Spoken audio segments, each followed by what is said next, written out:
नमस्कार, मैं रचना शर्मा। चढ़ती कला टाइम टीवी देख रहे सभी दर्शकों का स्वागत करती हूं। आप देख रहे हैं उत्तर प्रदेश के समाचार। उत्तर प्रदेश कैबिनेट ने पंचायत चुनावों में अन्य पिछड़ा वर्ग के आरक्षण से संबंधित सिफारिश देने के लिए यूपी राज्य स्थानीय ग्रामीण निकाय समर्पित पिछड़ा वर्ग आयोग के गठन को मंजूरी दे दी है। मुख्यमंत्री योगी आदित्यनाथ की अध्यक्षता में हुई कैबिनेट बैठक में 12 प्रस्ताव मंजूर हुए हैं। कैबिनेट फैसलों की जानकारी देते हुए वित्त मंत्री सुरेश खन्ना ने बताया कि सुप्रीम कोर्ट के आदेश के अनुपालन में त्रिस्तरीय पंचायत चुनावों के लिए इस आयोग के गठन को मंजूरी दी गई है। आयोग प्रदेश में पिछड़े वर्ग की स्थिति, जनसंख्या, सामाजिक प्रतिनिधित्व या पंचायतों में भागीदारी का समकालीन और अनुभवजन्य अध्ययन करेगा और फिर निकायवार अनुपातिक आरक्षण तय करने के लिए अपनी सिफारिश देगा। इसी के आधार पर आरक्षण लागू होने के बाद ही पंचायत चुनाव हो पाएंगे। वित्त मंत्री ने बताया कि उत्तर प्रदेश पंचायत राज्य अधिनियम 1947 और क्षेत्र पंचायत एवं जिला पंचायत अधिनियम 1961 के प्रावधानों के तहत पंचायतों में आरक्षण की व्यवस्था लागू है। पिछड़े वर्गों के लिए आरक्षण कुल पदों के लिए 27% से अधिक नहीं होगा। आयोग का कार्यकाल 6 महीने का होगा। आयोग प्रदेश की ग्राम, क्षेत्र और जिला पंचायतों में ओबीसी वर्ग के लिए आरक्षण तय करने के उद्देश्य से आंकड़ों का अध्ययन करेगा।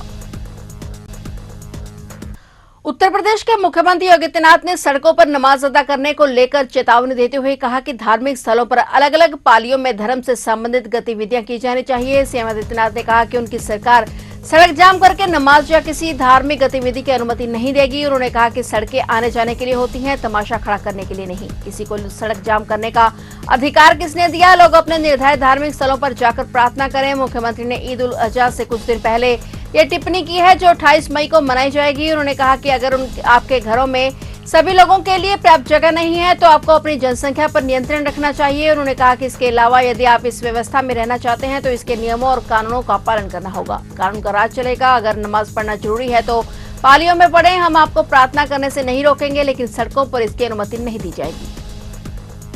उत्तर प्रदेश मंत्रिमंडल ने पशु चिकित्सा छात्रों के इंटर्नशिप भत्ते को 3 गुना बढ़ाने के प्रस्ताव को मंजूरी दे दी है। मुख्यमंत्री योगी आदित्यनाथ की अध्यक्षता में हुई बैठक में भत्ते को 4,000 रुपए प्रतिमाह से बढ़ाकर 12,000 रुपए प्रतिमाह करने का फैसला किया गया है। प्रदेश में पशुधन की बड़ी संख्या और अर्थव्यवस्था से उसकी महत्वपूर्ण भूमिका को देखते हुए पशु चिकित्सकों की जिम्मेदारी काफी अहम है। उन्होंने कहा कि बढ़ा हुआ भत्ता उत्तर प्रदेश पंडित दीनदयाल उपाध्याय पशु चिकित्सा विज्ञान विश्वविद्यालय एवं गो अनुसंधान संस्थान, आचार्य नरेंद्र देव कृषि एवं प्रौद्योगिकी विश्वविद्यालय तथा सरदार वल्लभ भाई पटेल कृषि एवं प्रौद्योगिकी विश्वविद्यालय में अध्ययनरत छात्रों को मिलेगा। वर्तमान में 300 छात्रों को 4,000 रुपए प्रतिमाह भत्ता मिल रहा था, जिसे अब बढ़ाकर 12,000 रुपए कर दिया गया है। हरियाणा, कर्नाटक और केरल में दिए जा रहे इंटर्नशिप भत्ते के अध्ययन के बाद यह निर्णय लिया गया। उन्होंने कहा कि इस फैसले से सरकार पर करीब 4 करोड़ 20 लाख रुपए का अतिरिक्त भार आएगा। उन्होंने कहा कि इससे छात्रों का मनोबल बढ़ेगा, शिक्षा और कार्य के प्रति उनकी रुचि बढ़ेगी और समानता के सिद्धांत को मजबूती मिलेगी। संसद में महिला आरक्षण को लेकर जिस तरह से राजनीतिक गर्माहट पैदा हुई, उसका असर रहा कि राहुल गांधी के संसदीय क्षेत्र रायबरेली में भाजपा हमलावर रही। भाजपा की महिला ब्रिगेड ने धरना प्रदर्शन कर राहुल गांधी को निशाने पर लिया। इस बीच आज मंगलवार को राहुल गांधी अपने संसदीय क्षेत्र में महिलाओं से संवाद करने के लिए लालगंज पहुंचे। उनका यह कार्यक्रम कई मामले में अहम रहा। पहली बार राहुल गांधी महिलाओं से रूबरू हुए और इस दौरान महंगाई के साथ अन्य मुद्दों को भी उठाकर वे केंद्र सरकार को घेरते नजर आए। आज मंगलवार को सांसद राहुल गांधी का पहली बार खीरों का दौरा हुआ और साथ ही लालगंज में महिलाओं के साथ संवाद भी किया। राहुल ने इस दौरान एक जनसभा को भी संबोधित किया और यूथ कांग्रेस के कार्यकर्ताओं ने गांधी चौराहा में सांसद का स्वागत किया। इस दौरान पार्टी कार्यकर्ताओं में खासा उत्साह देखने को मिला।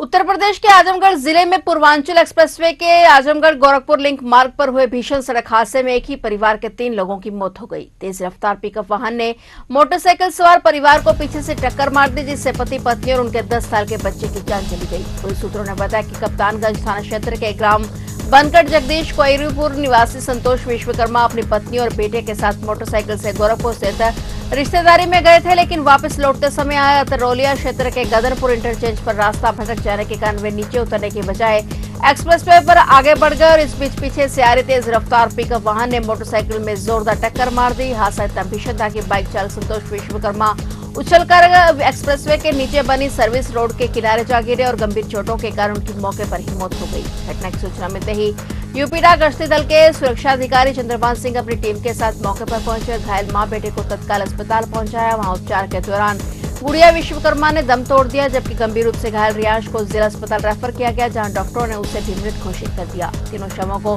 पोस्टमार्टम के लिए जिला मुख्यालय भेज दिया गया है। थानाध्यक्ष देवेंद्र नाथ दुबे ने बताया कि मामले की जांच जारी है।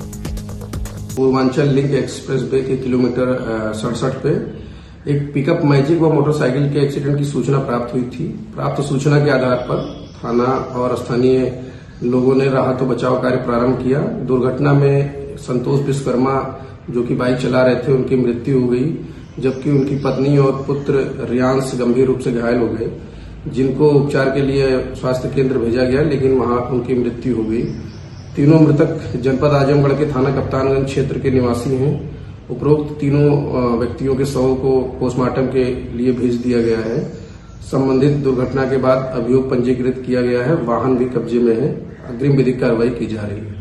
गाजीपुर जनपद में कोडेन कफ सिरप तस्करी का एक और आरोपित 25,000 रुपए का इनामी अमित कुमार सिंह ने भी एनडीपीएस एक्ट के विशेष न्यायाधीश और अपर सत्र न्यायाधीश कक्ष संख्या प्रथम शक्ति सिंह की अदालत में सरेंडर कर दिया। मामले में अब तक 5 में से 4 आरोपित कोर्ट में सरेंडर कर चुके हैं, जबकि एक पहले ही पुलिस ने गिरफ्तार कर लिया था। अब सिर्फ एक आरोपित फरार है, जिसकी तलाश में पुलिस ने कार्रवाई तेज कर दी है। इन पर अवैध तरीके से कोडेन सिरप बेचने और रिकॉर्ड छिपाने जैसे गंभीर आरोप हैं। इन फर्मों ने 7,82,000 बोतल सिरप की खरीद बिक्री दर्शाई थी, जबकि जांच में उनके गोदाम में माल नहीं मिला है। उसके बाद फरार सभी 5 आरोपितों पर 25,000 रुपए का इनाम भी घोषित किया गया था। मामले में इससे पहले दयाराम सिंह कुशवाहा, राहुल कुमार यादव, शुभम सिंह कोर्ट में आत्मसमर्पण कर चुके हैं और पुलिस की कार्रवाई बढ़ती देख अमित कुमार सिंह ने आत्मसमर्पण कर दिया है। आवश्यक कार्रवाई के बाद आरोपित को न्यायिक हिरासत में जेल भेज दिया गया है।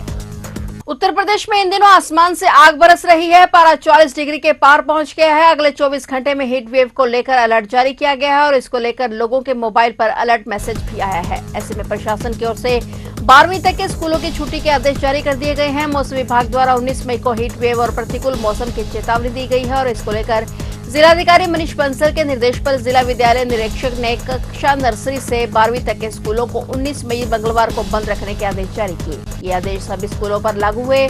आदेश का उल्लंघन करने पर कड़ी कार्रवाई की चेतावनी दी गई। मौसम विभाग ने सभी लोगों के मोबाइल पर चेतावनी संदेश भेजा, जिसमें अगले 24 घंटों में लू और भीषण लू का अलर्ट जारी किया गया और बचने की सलाह दी गई। इसके बाद डीएम ने स्कूलों में अवकाश घोषित करने के साथ ही दोपहर 12 बजे से शाम 4 बजे तक लोगों से अनावश्यक रूप से बाहर न निकलने की अपील की। मौसम विज्ञान विभाग ने आज मंगलवार को अधिकतम तापमान 47 डिग्री और न्यूनतम 30 डिग्री सेल्सियस रहने का अनुमान जताया है।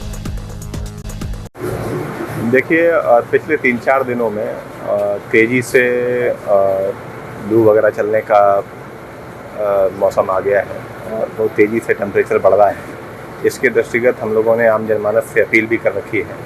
इसके अलावा जो संभावित एक तरीके से हीट वेव और लू चलने की जो स्थिति आ रही है, उससे बचाव के भी उपाय करने के लिए हम लोगों ने आम जनता से भी अपील की है और साथ साथ हमारी जो चिकित्सा इकाइयाँ हैं, जिसमें हमारे 3 जिला अस्पताल हैं, 6 CHCs हैं, 20 PHCs हैं और जो हमारे सब हेल्थ सेंटर्स हैं, सब जगहों पे हम लोगों ने व्यवस्था बनाई है। इसी के तहत आज हमारे द्वारा यहाँ जिला अस्पताल जो 100 बेड का हॉस्पिटल है यहाँ का, और अभी हम लोग MCS ज्ञानपुर भी जाएंगे। इनका निरीक्षण किया जा रहा है। CMO साहब को हम लोगों ने कहा है कि जाकर के आप जो महाराजा बलवंत सिंह है भदोही का, उसका निरीक्षण करेंगे। सभी जगहों पर हम लोगों ने व्यवस्था कराई है। मेरठ जिले के टीपी नगर थाना क्षेत्र से लापता हुई एक युवती की हत्या के मामले में पुलिस को बड़ी सफलता मिली है। पुलिस ने मुस्तैदी दिखाते हुए वारदात के मुख्य आरोपी को गिरफ्तार कर लिया है। आरोपी ने पूछताछ में अपना जुर्म कबूल कर लिया है। मेरठ के वरिष्ठ पुलिस अधीक्षक SSP अविनाश पांडे ने आज मंगलवार को इस पूरे मामले की विस्तृत जानकारी साझा की। वरिष्ठ पुलिस अधीक्षक अविनाश पांडे ने बताया कि 16 मई को किरोड़ गाँव निवासी युवती के पिता ने टीपी नगर थाने में बेटी के गुमशुदा होने की सूचना दी थी और पुलिस ने गुमशुदगी दर्ज कर जांच शुरू की। 17 मई को युवती का शव रोटा थाना क्षेत्र के ग्राम उपसिया के जंगल से बरामद हुआ और मृतका के पिता की तहरीर पर पुलिस ने कल्याणपुर गांव निवासी अंकुश कुमार के खिलाफ प्राथमिकी दर्ज की। उन्होंने बताया कि मुखबिर की सूचना पर टीपी नगर पुलिस ने आरोपी अंकुश कुमार 23 वर्षीय को कदम्बा रोड के पास से गिरफ्तार कर लिया और पूछताछ में उसने युवती की हत्या करने की बात कबूल कर ली। पुलिस आवश्यक कानूनी कार्रवाई में जुटी हुई है। देखिए, आज दोपहर थाना रोहटा पर ग्राम उकसिया के खेत में एक युवती का शव पड़े होने की सूचना प्राप्त हुई। सूचना प्राप्त होते ही तत्काल थाना प्रभारी रोहटा, सभी उच्च अधिकारीगण, फॉरेंसिक की टीम और इलेक्ट्रॉनिक सर्विलांस की टीमों द्वारा मौका मुआयना किया गया। जो युवती है उसकी पहचान हुई। युवती वहीं थाना रोहटा क्षेत्र की रहने वाली है तथा हाल पता उनका टीपी नगर का है। टीपी नगर में इस संबंध में इनके परिजनों द्वारा दिनांक 16 तारीख को एक गुमशुदगी दर्ज कराई गई थी, जिसमें टीमों द्वारा CCTV खंगाले गए थे और एक CCTV में ये जाते हुए भी दिखाई पड़ी थी। परिजनों द्वारा शंका के आधार पर तथा अन्य पूछताछ पर एक युवक अंकुश का नाम प्रकाश में आया, जिसे 5 टीमें बनाकर तत्काल हिरासत में ले लिया गया है। युवक से पूछताछ पर उसके द्वारा ये बताया गया कि इन दोनों के बीच पूर्व में संबंध था और ये साथ में गए थे। उसके द्वारा इस युवती का फ़ोन देखे जाने पर उसे यह शंका हुई कि इसका किसी अन्य व्यक्ति से भी संबंध है और इसी कारण क्रोध में आकर उसके द्वारा इस घटना को कारित करना बताया गया है। युवती के शव की वीडियोग्राफी में और तथा डॉक्टरों के पैनल द्वारा पोस्टमार्टम कराया जा रहा है।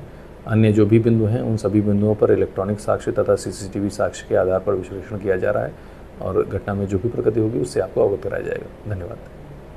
तो आप देख रहे थे उत्तर प्रदेश के समाचार और नए समाचारों के साथ फिर से हाजिर होंगे। तब तक के लिए देखते रहिए चढ़ती कला टाइम टीवी और मुझे दीजिए इजाजत। धन्यवाद।